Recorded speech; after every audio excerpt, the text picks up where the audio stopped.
السلام علیکم ورحمۃ اللہ وبرکاتہ۔ میں خلیفہ حضور غلام نبی تاریخی ابو العلا جہانگیری آپ کی خدمت میں حاضر ہوں، اور ایک سوال جو ہمارے عاملین حضرات اکثر ہم سے کرتے ہیں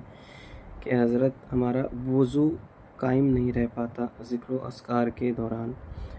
بہت زیادہ مشکل ہوتی ہے ہمیں اس حوالے سے کہ ہمارا وضو نہیں رہ پاتا،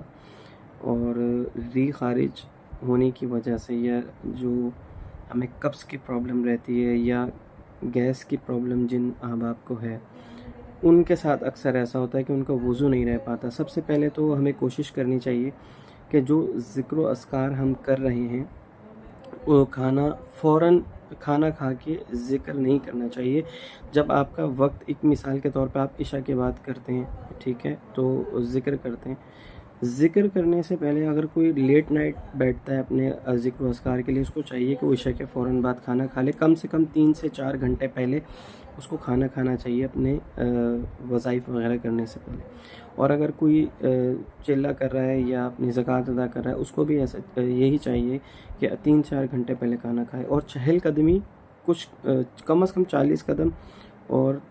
لازمی چلنا چاہیے تاکہ اس کا کھانا تھوڑا ہضم ہو، اور کم کھانا چاہیے، کم تعداد میں۔ جتنا آپ زیادہ کھانا کھاتے ہیں آپ کو غنودگی بھی زیادہ آتی ہے، پرابلم آپ کو زیادہ ہوتی ہے۔ تو اس حوالے سے تھوڑا سا جب آپ، ظاہر سی بات ہے، جب آپ خیال نہیں کریں گے تو آپ کو گیس کی پرابلم ہوگی، قبض ہوگی، جس کی وجہ سے آپ کا وضو قائم نہیں رہ پاتا۔ اچھا، اس کا ایک میں آپ کو روحانی علاج بھی بتا دیتا ہوں کہ جو احباب جن کو قبض کی یا گیس کی پرابلم رہتی ہے، ان کا وضو نہیں رہ پاتا، ان کو اسم یا لطیفو کا ذکر کرنا چاہیے۔ اسم یا لطیفو 129 مرتبہ پڑھ کے پانی پہ دم کر کے ان کو پینا چاہیے روزانہ۔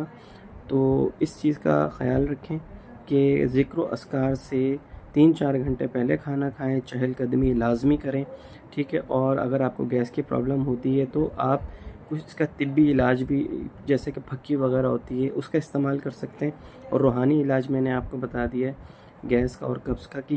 اسم یا لطیفو، اسم یا لطیفو جو ہے وہ 129 مرتبہ پانی پہ دم کر کے لازمی پئیں تاکہ آپ کو گیس کی پرابلم نہ ہو، آپ کو ذکر و اذکار کرنے میں